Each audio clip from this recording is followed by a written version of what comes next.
Hello, this is Steve with Pro Tools PC, and on this video I wanted to talk about the new Pro Tools Freeze feature. Avid just released Pro Tools 12.4 with Freeze, so I wanted to have a look at some variables, workflow methods, things like that with it. So first here I just wanted to look at it's a very simple scenario, an instrument track with a VI on it. And the output of the VI and the track and everything is just going to the master.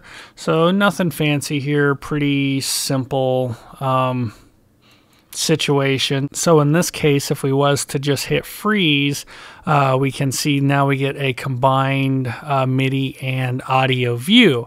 So just to be aware, MIDI editing tools here are all grayed out. And if you try to do any editing features, so such as now I'm hitting F trying to fade, or if I want to cut this section out or mute it, anything like that, I'm hitting B trying to cut it, nothing happens. If I want to, insert time, something like that, I get a warning saying I got to unfreeze all shown tracks and try again. So we can't do any of that type of stuff on a track that is frozen. So we could just go back here and freeze it real quick, and we're right back to where we started.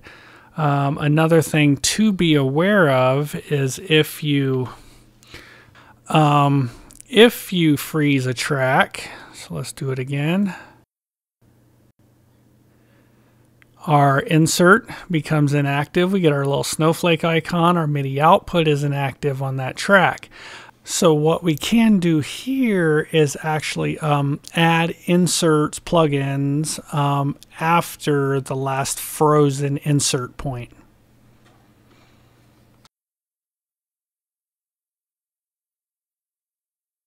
If we don't want to freeze all of the inserts, we can come up here and say in this point, we can right click and freeze up to this insert.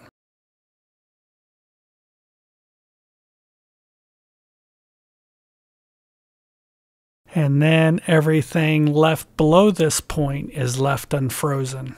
So in this situation, if you was to transfer your session to someone else who, say, didn't have that VI for whatever reason, they open up the session, everything will play back just fine as long as it's frozen. And then if they didn't have any of the plugins that you don't have frozen, it would just come up as the plugin's not available, but anything frozen will play back just fine. The next scenario here, which I would expect to be far more common, would be, say, a multi-output VI, and we have it. We have the output of the VI routed to multiple aux tracks. So we got individual stems of all the parts, in this case obviously a drum kit. So we got a couple different ways we could do this here. So in this case I have all these auxes routed out and playing back through a common aux track, for bus compression, anything like that. So what we could do is, if say we just needed a quick way to lock it down for tracking purposes, the VI, different stuff like that, just to free up some quick resources. You could just freeze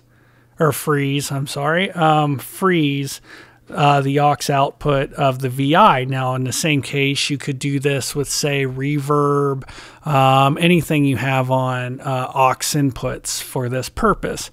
So in this case, we just wanted to freeze a summed output of the drum track.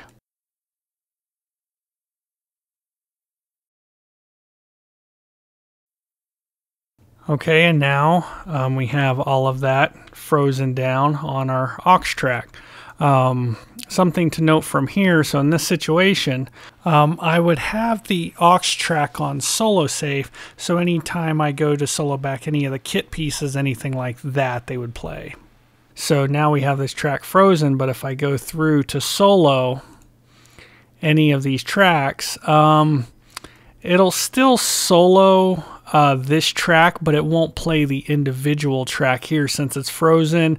So anytime you would hit solo, say on these in this situation, it would just solo and just play back the track here, which would be the summed output of all of the tracks, not the individual tracks that you're soloing. I have heard people mention hardware inserts, how it would act if you froze a track with hardware inserts. So I did one here just for the heck of it in this situation. And just to make it kind of obvious, I have one side of it turned down, so you can only see one side playing back. It basically just skips the hardware insert. It will freeze it in there with it, but it can't process the audio through hardware unless it was real time. So in this situation with a hardware insert, if it was going to process it through this hardware insert, you would see it would only be on the left side. So if we was to freeze this, okay, so I froze the track. You can see it froze all the inserts. But if we jump over to it, we can see that it apparently didn't process the audio like it was through the hardware. So it just skips right over that hardware insert and just acts like it's not there. I hope this answers any questions you have, and thank you for watching the video.